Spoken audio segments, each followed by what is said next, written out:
This channel does not promote any violent, harmful, or illegal activities. All content provided by this channel is meant for an educational purpose only. নদিয়ার দিকে নজর রাখবো। নদিয়া একের পর এক পুরো বোর্ডে অনাস্থা। শাসক কোন্দল এবার ভেঙে গেল গয়েশপুর পুরসভার পুরো ভোটও।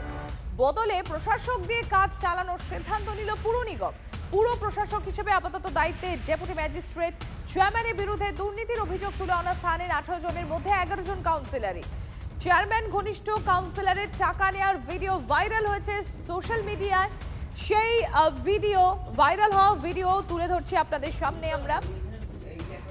লাগামহীন দুর্নীতি, বেহাল পুর পরিষেবা, বোর্ড মিটিং ছাড়া ইচ্ছে মতো সিদ্ধান্ত নেওয়ার অভিযোগ ছিল পুর প্রধানের বিরুদ্ধে। মহাদেব রয়েছেন আমাদের সঙ্গে, আমার সহকর্মী মহাদেব। পুর প্রধানের বিরুদ্ধে তো একগুচ্ছ অভিযোগ। দেখো, এই যে অভিযোগটা কিন্তু আমরা করছি না, অভিযোগটা বা সাধারণ মানুষ তা করছে না, অভিযোগটা করছে দলেরই কাউন্সিলররা। অর্থাৎ তৃণমূল কংগ্রেসের যে সকল দলের কাউন্সিলর রয়েছেন সেই সকল কাউন্সিলরদের অধিকাংশটাই তার বিরুদ্ধে গিয়েছেন এবং তার বিরুদ্ধে বিরুদ্ধচারণের বিরুদ্ধে তারা প্রতিবাদ জানিয়েছেন। তারা লিখিতভাবে অভিযোগও জানিয়েছেন বিভিন্ন দপ্তরে।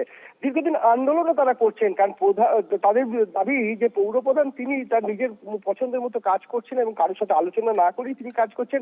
এবং সম্প্রতি এই তার একটি ঘনিষ্ঠ টাকা নেওয়ার ছবি ভিডিও যেটি সংবাদ মাধ্যমে ভাইরাল হয় এবং সেই ঘটনাকে কেন্দ্র করে রীতিমতো চাঞ্চল্য ছড়ায়। এরপর একের পর এক অভিযোগে জেরবার হয়ে ওঠে গয়েশপুর পৌরসভা। এরপরই পৌর নিগমের পক্ষ থেকে সিদ্ধান্ত নেওয়া হয় প্রশাসক বসানোর। যথারীতি প্রশাসক বসানোর নির্দেশ দিয়ে পাঠানো হয়েছে এবং সেই নির্দেশিকার পর বলা যেতে পারে যে সকল বিরোধী কাউন্সিলররা ছিলেন, বিরোধী বলতে যারা শাসক দলের চেয়ারম্যান বিরোধী কাউন্সিলররা ছিলেন, তারা রীতিমতো খুশি। ধন্যবাদ মহাদেব। বোর্ড আমাদের ছিল এবং আমরাই কেউ খারাপ কাজ করলে তার বিরুদ্ধে আমরাই বলেছি। যেহেতু আমরা তৃণমূল কংগ্রেসটা করি, আমরা তৃণমূল কংগ্রেস আমাদের শিখিয়েছে যে অন্যায়ের বিরুদ্ধে লড়তে হবে, আর সেটা আমরা করেছি। তাতে বোর্ড রইল কি থাকলো তাতে আমাদের কিছু যায় আসে না। বিভিন্ন ক্ষেত্রে সার্টিফিকেট পাওয়ার ক্ষেত্রে অসুবিধা হতে পারে। আমরা নিশ্চয়তা দিচ্ছি মানুষকে যে সেক্ষেত্রেও মানুষের পাশে গিয়ে আমরা দাঁড়াবো। সরকারের সিদ্ধান্ত, আমাদের গভর্নমেন্ট যে সিদ্ধান্ত নেবে সেটাকে আমি মান্যতা করব। আমাদের এখানে আলাদা করে নতুন করে কিছু বলা। কৃষ্ণনগরেও অনেকদিন আগেই বসেছে, চাকদাতেও বসেছে, গয়েশপুরেও বসে, যেটা হওয়ার সেটা হবে।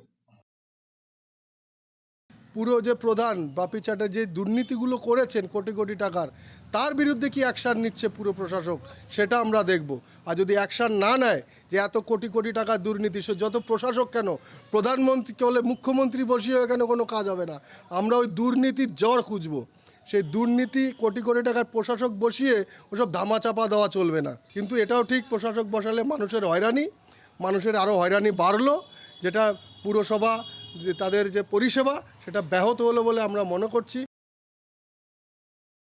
মানুষের খুবই কষ্ট হবে, আগামীতে জানি না কী পরিস্থিতি তৈরি হবে। দুর্নীতি তো একদমই হয়েছে দেখেই আজকে এই ঘটনা ঘটেছে। আর তৃণমূল দলটাই তো দুর্নীতিতে ভরা, ওদের পা থেকে মাথা পর্যন্ত টোটাল নেতৃত্বেরই একই অবস্থা, দুর্নীতিগ্রস্ত। আর কাউন্সিলররা যেভাবে কাউন্সিলররা হয়েছে তা সেই গল্প সবাই জানে। এখানে ভোটের নামে যে প্রশাসন চলে সেটা সবাই জানে। মানুষ ঠিকমতো ভোট দিতে পারে না, দখল করে কাউন্সিলর হয়েছে আর সেখান থেকে একজনকে চেয়ারম্যান করেছে।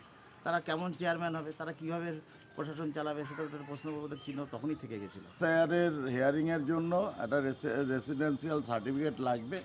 সেই সার্টিফিকেটটা আমি পৌরসভায় এসেছিলাম, আমার প্রথম ওয়ার্ডে কাউন্সিলর পাইনি, তার জন্য আমি পৌরসভায় এসেছি। এখন পৌরসভায় আমি কি করব? আমরা সাধারণ মানুষ, আমার রেসিডেন্সিয়াল সার্টিফিকেটটা আমি পাবো কীভাবে? বিএলও অ্যাপের নতুন নির্দেশিকা, হিয়ারিং এর নোটিশ দেওয়ার সময় বা তুলতে হবে ছবি, বিএলওদের লাইভ ফটো আপলোড করতে হবে। বিএলও অ্যাপে এবার লাইভ ফটো অপশন।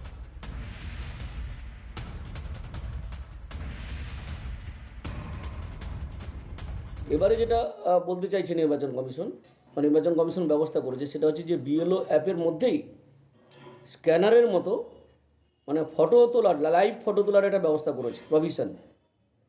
যে বিএলও যাচ্ছেন ভোটারের কাছে নোটিশ ধরাতে, যাকে নোটিশটা দিচ্ছেন তার লাইভ ফটো নিয়ে সঙ্গে সঙ্গে ওই মানে মোবাইলের মাধ্যমে ওই বিএলও অ্যাপের মধ্যেই সেটা ইনপুট দেওয়া আছে।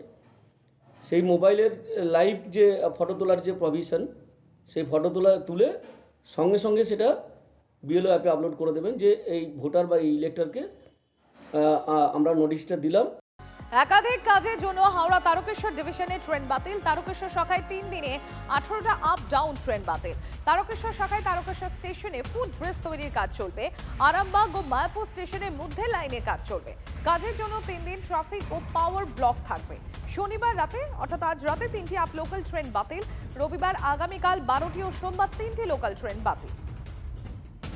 দুপুরবেলা এখন আরামবাগ থেকে আসবে সকালবেলা 7:30 8:30 দুটো গাড়ি বাতিল, তাহলে ওরা কি ভোরবেলা বেরোবে? আবার এই 8:30টার পরে যদি 10টার গাড়ি ধরে, 10টার গাড়ি ধরলে হাওড়া থেকে দূরপাল্লার গাড়ি পাবে না, তাহলে সেক্ষেত্রে মানুষকে তো অসুবিধাতে পড়তেই হবে। আপনি বলুন না, আবার লাগেজ ট্রলি সমস্ত কিছু নিয়ে বাসে যাওয়ার অসুবিধাজনক। তাহলে এরকম পরপর গাড়ি বাতিল না করে আমার মনে হয় একটা আছে একটা নেই এরকম করে করলে বেশি সুবিধা হয়। এরকম পরপর লাগাতার আবার সকালের দিকে লাগাতার গাড়ি বাতিল না করে একটা আছে একটা নেই, আবার একটা আছে একটা নেই, তাহলে মানুষের সুবিধা হয় অল্টারনেট 1 ঘন্টা আগে পরে। কিন্তু এ তো 3-4 ঘন্টা যদি কন্টিনিউ বন্ধ করে তাহলে মুশকিলের ব্যাপার, সত্যি মুশকিল।